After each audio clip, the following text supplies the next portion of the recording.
जी भगवान भाई जी का भी स्वागत करेंगे, क्योंकि ये तो हम सब जानते हैं कि हमारे हिंदू धर्म की जो प्रथाएं हैं कि कोई भी हम सभी के बीच मेहमान आते हैं तो हम सभी ज़रूर अपने दिल के उद्गार व्यक्त करते हैं, स्वागत करते हैं।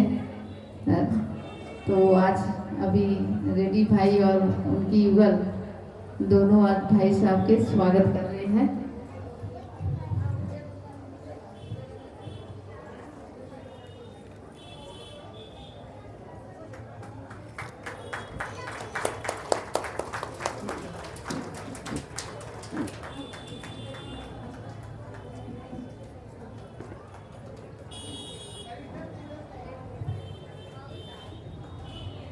ओम शांति।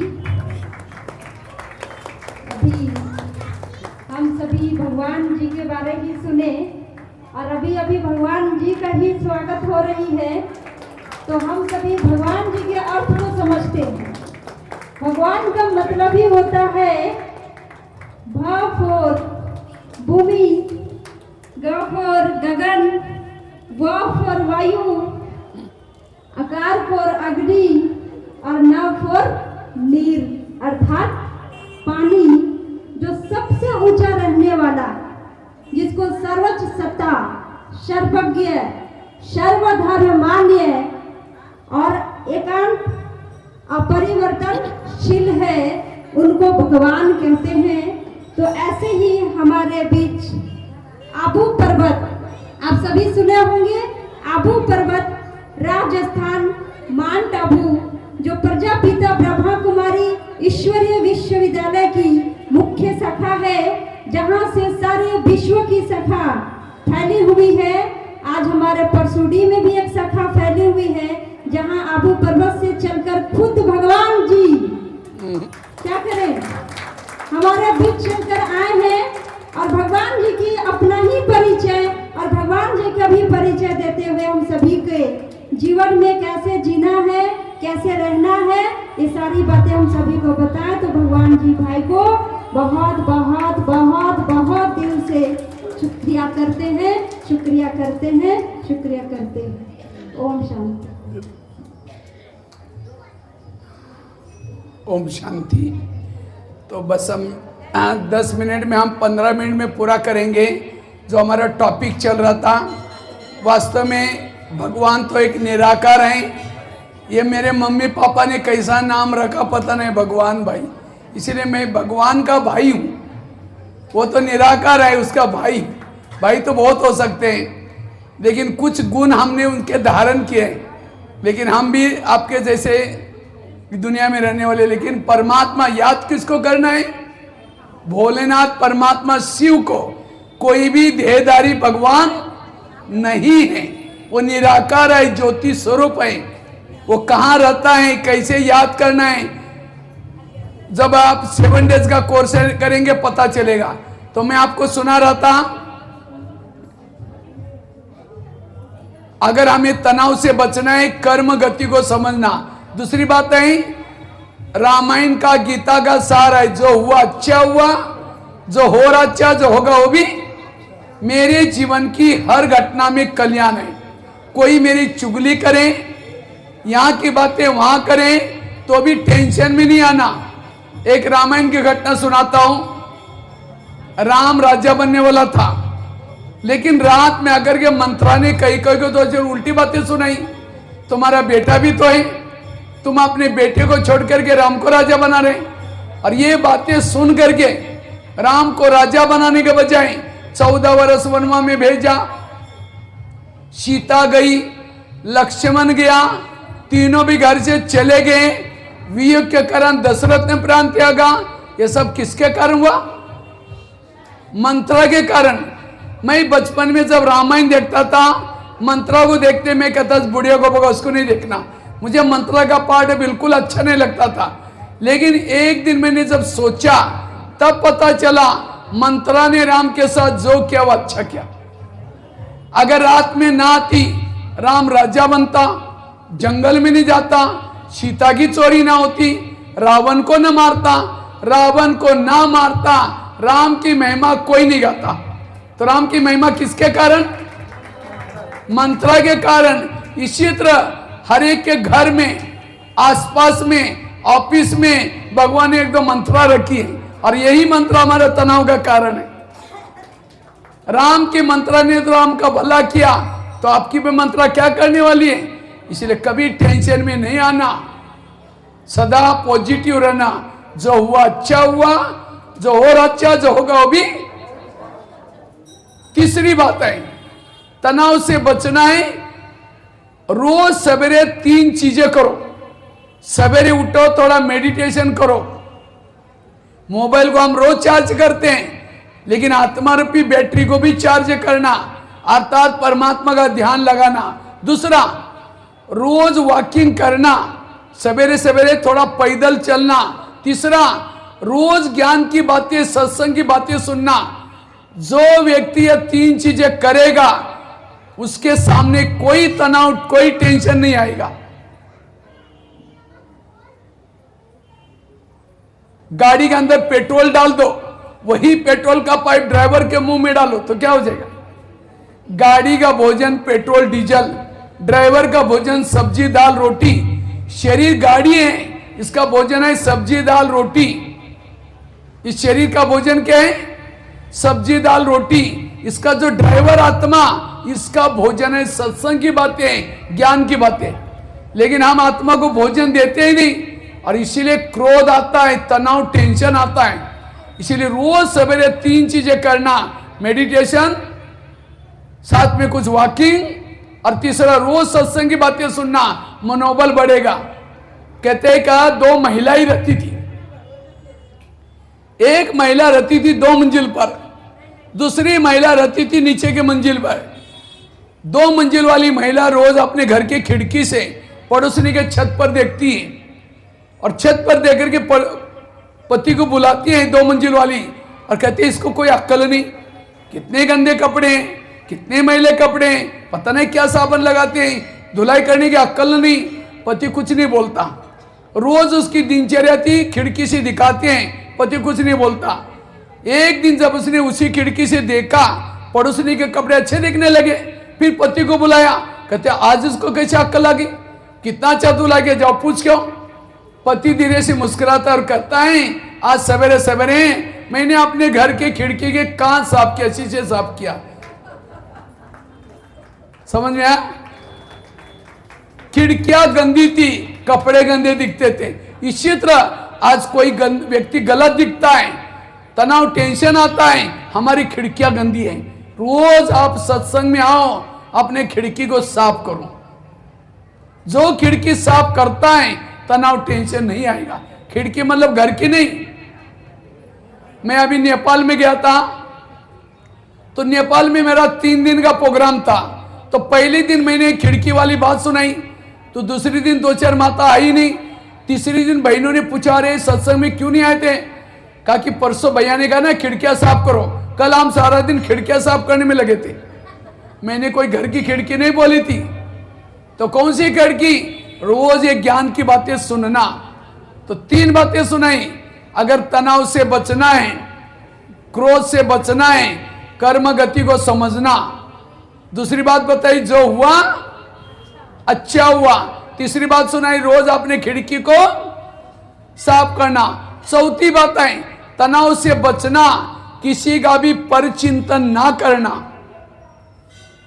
आज का व्यक्ति सारा दिन ये ऐसा करता है, ये ऐसा करता है। जो दूसरों को देखता है वो सुखी नहीं है। एक ही घर से खाना लाएंगे, उसके थाली में देखेंगे उसने क्या क्या लाया। जो आपके थाली में वही उसके थाली में, लेकिन दूसरों को देखने की आदत है। जो दूसरों को देखता है, निगेटिव है, उसको तनाव, टेंशन आता है। जिस घर में परचिंतन चलता है, प्रदर्शन चलता है, प्रभु उसको कभी प्यार नहीं कर सकता।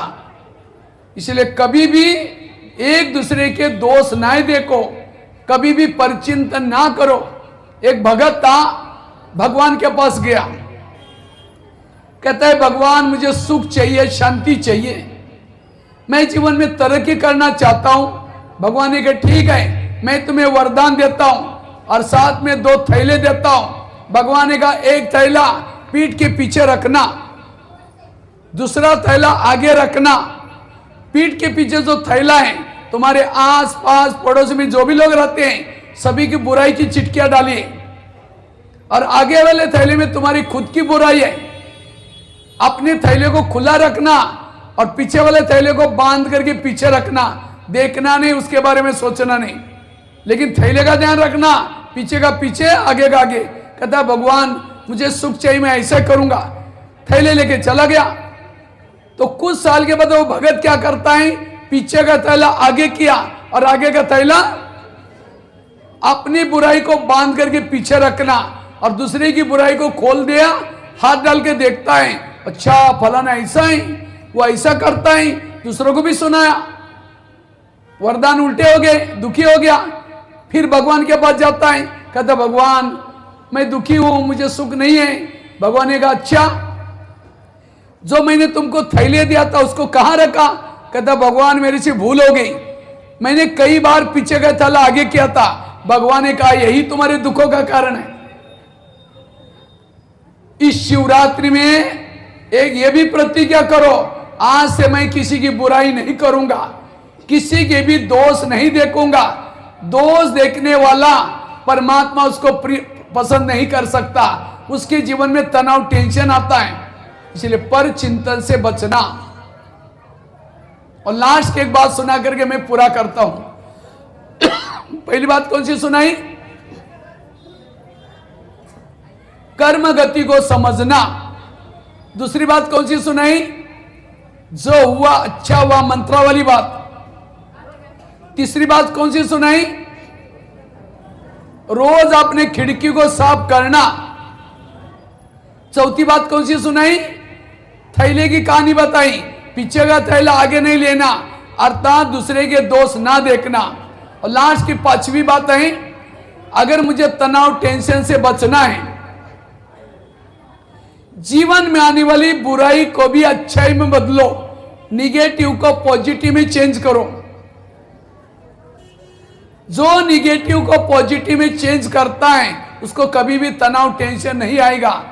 अगर किसी ने गाली दी, क्या समझो, गाली नहीं दी, मेरे ऊपर गुलाब का फूल डाल दिया, निगेटिव को क्या बना दो, पॉजिटिव।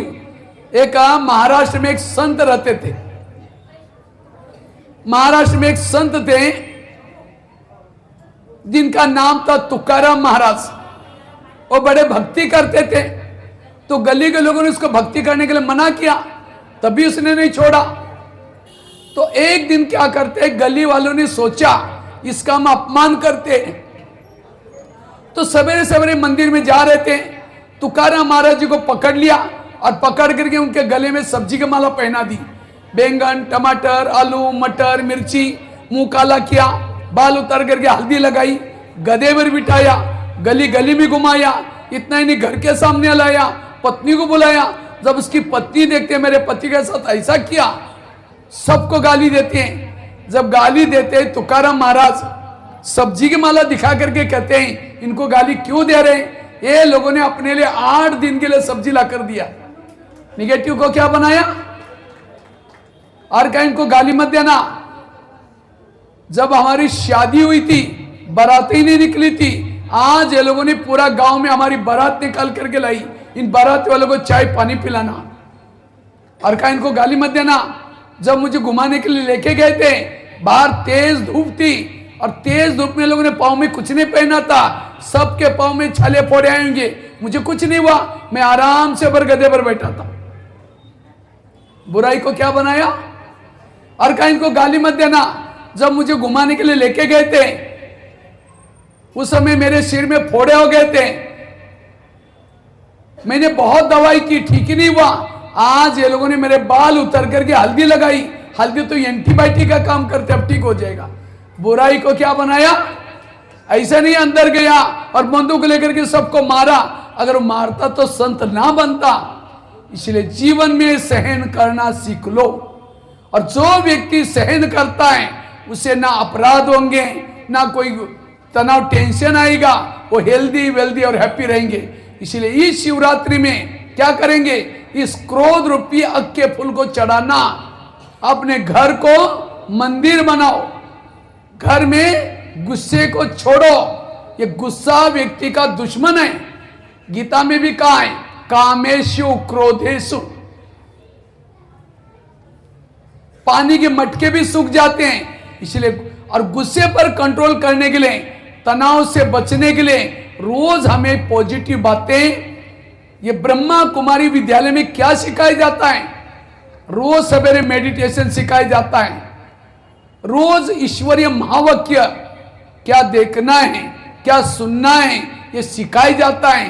तो आप सभी जरूर, सतयुग आने वाला है, नई दुनिया आने वाली है, 11-12 साल रह गए, ये भी आपके कान में मैं आपको सुना रहा हूं।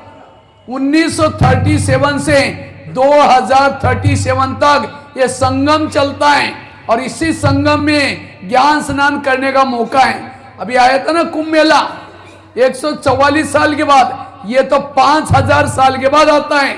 और इस कुंभ में जो स्नान करेगा पतितों से पावन बन जाएगा। और ये स्नान करने के लिए ट्रेन पकड़ने की जरूरत नहीं, आपके शहर में जगह जगह पर वो ज्ञान गंगा के कुछ कैनल्स, कुछ नहर आई, उस जगह पर ज्ञान गंगा बहती है। आप लोग जाना, उसमें सारा परमात्मा कौन है, मैं कौन हूं, मैं धरती पर कब आया था, कब जाना है, आगे क्या होगा, सारे सृष्टि परमात्मा शिव ज्ञान का डमरू बजा बजा करके सारे अगम निगम के भेद ब्रह्मा कुमारी में खोल रहे। इसलिए जागो, ये सोने का वक्त नहीं है। फिर ये नहीं कहना हे प्रभु आप आए, हमको तो पता ही नहीं चला। इसलिए ये पता आपको बता रहे हैं, इस शिवरात्रि में ये जागरण करना है और अपने विकार पर, कम से कम इस क्रोध के पर तो इस शिवरात्रि को जीत प्राप्त करना। ये क्रोध आपको शांति से रहने नहीं देगा। क्रोध से बचना, सदा सुखी बनना, और इसके लिए 5 बातें आपको सुनाई। और मैंने ज्ञान सुना ही नहीं, मैं अपनी कहानी आपको सुनाता हूं। वैसे तो मैं महाराष्ट्र का हूं, महाराष्ट्र में एक छोटे से गांव में जन्म लिया। 11 साल तक मैं स्कूल भी नहीं गया था, बकरी चराते थे।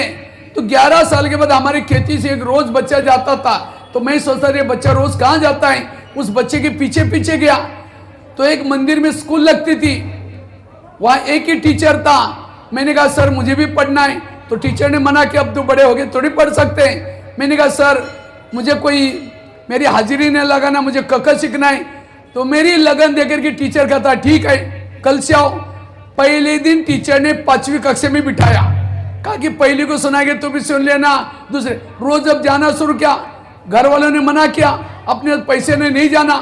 मैंने कहा मैं बिना पैसे का पढ़ूंगा।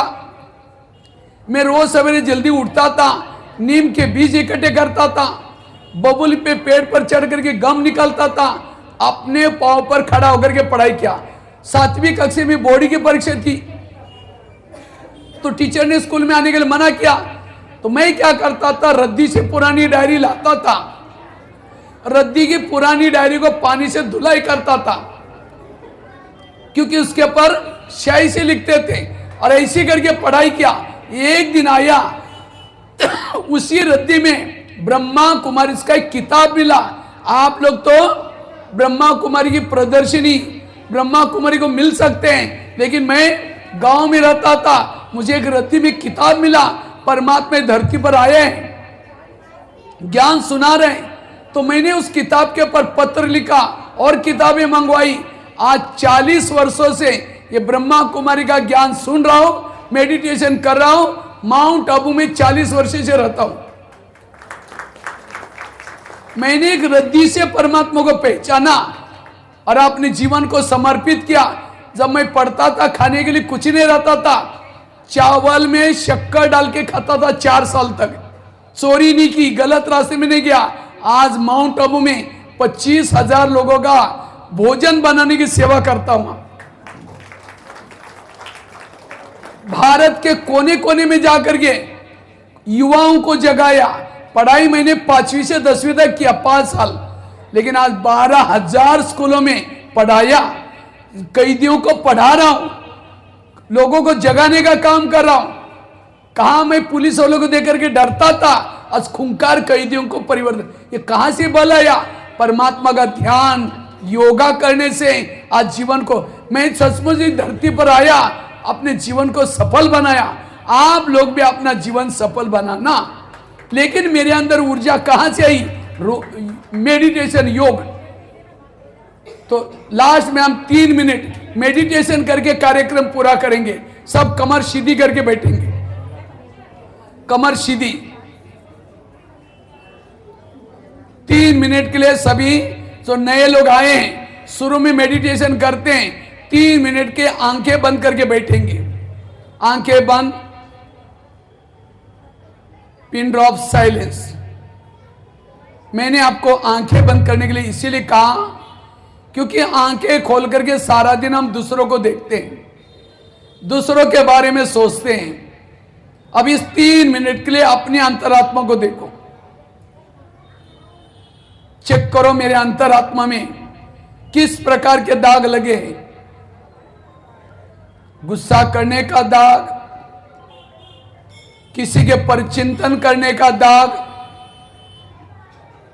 अगर ये दाग मेरे जीवन में है तो मेरी जीवन की नैया डूब सकती है। आज मेरा दिमाग बिल्कुल शांत हो गया।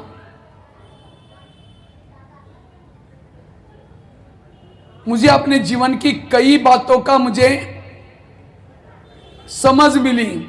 आज मेरा दिमाग बिल्कुल शांत हो गया। मेरे जीवन में आज तक जो हुआ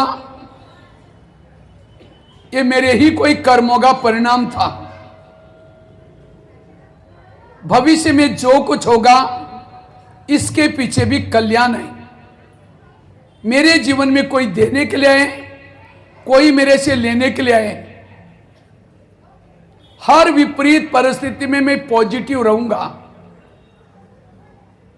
वास्तव में शरीर के अंदर मैं एक ज्योति हूं, एक लाइट हूं, एक आत्मा हूं।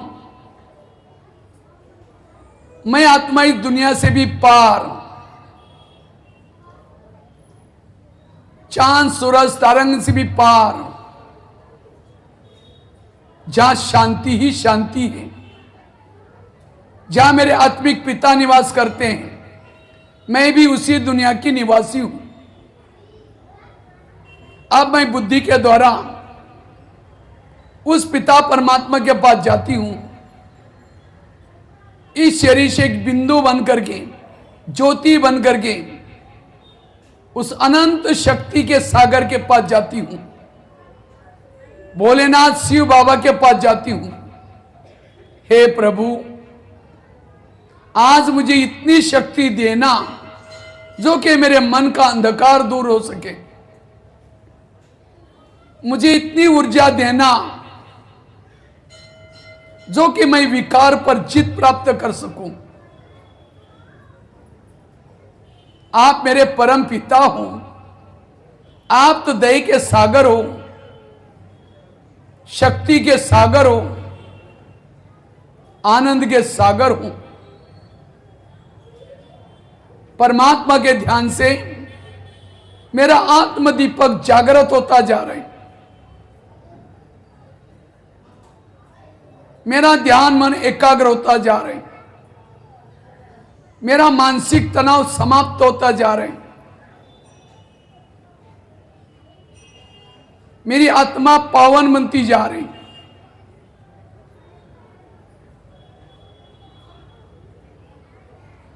मैं गहरी शांति की अनुभूति करती जा रही हूं।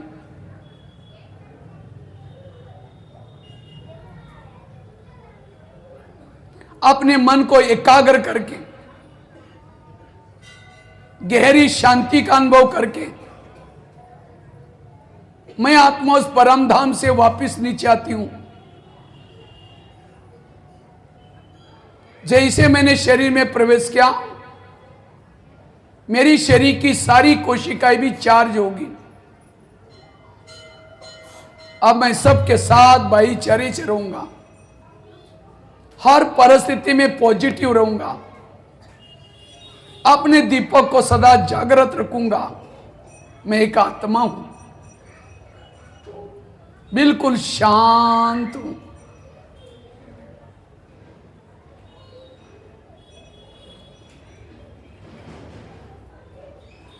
ओम शांति शांति शांति। धीरे से आंखें खोलेंगे। इसको कहा जाता है मेडिटेशन। जितना आप ये मेडिटेशन करेंगे आपका मन शक्तिशाली बनेगा, आत्म दीपक जलेगा। जिस घर में दीपक है वह भूत नहीं रहता। जिस शरीर में आत्मा का दीपक जागृत है विकारों का भूत नहीं रहेगा। विकार रहित बनेंगे, पॉजिटिव बनेंगे, तनाव से मुक्त रहेंगे। इसलिए मेडिटेशन ब्रह्मा कुमारी में सिखाया जाता है। आप कोई भी जो नजदीक केंद्र है वहां जाना, अपने आप को जगाना और सच्चे मुच में शिव का ध्यान लगाना। जैसे कहा राम ने भी उसकी पूजा की, कृष्ण ने भी उसके पूजा की। वो देवों में देव महादेव है, सारे देवों का देव है। अब वो परमात्मा आया है, उसको जानना यही सच्ची शिवरात्रि है। तो इसलिए जागने का टाइम है। वो निराकार है, हमारा पिता है। वो सतयुग में लेके जाने के लिए आए हैं। सतयुग में 9 लाख लोग जाएंगे, त्रेतायुग में 33 करोड़। अगर आपको सतयुग में जाना है, आध्यात्मिक ज्ञान के द्वारा विकार पर जीत प्राप्त करना और तनाव टेंशन से दूर रहना, यही है आध्यात्मिकता। इसी के साथ धन्यवाद। ओम शांति।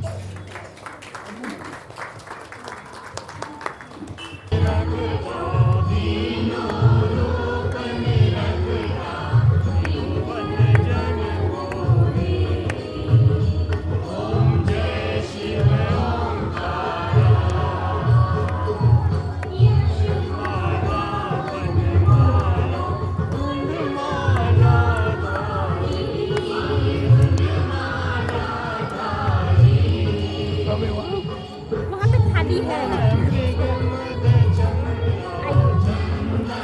हाँ, अभी कीजिए उस साइड में। आगे, आगे, आगे।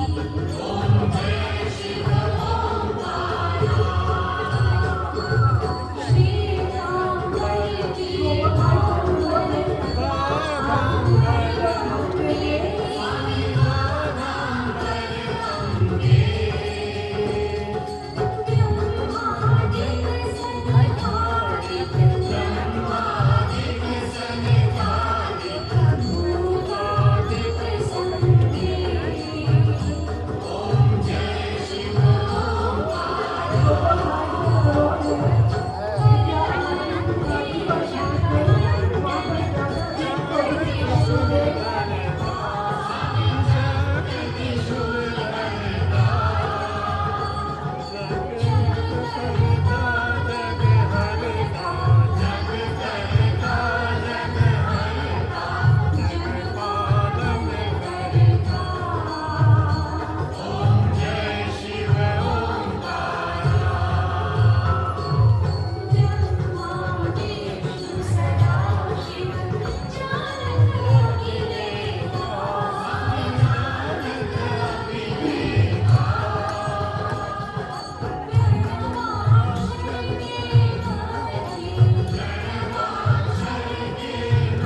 स्वामी जी आइए। ओम शांति। जिन्होंने भी आरती करनी है कृपया अपने अपने स्थान पर बैठ जाए। प्रोग्राम अभी पुनः शुरू होने वाला है। जिन जिन भाई बहनों ने आरती कर लिया है कृपया अपना अपना स्थान ग्रहण करें।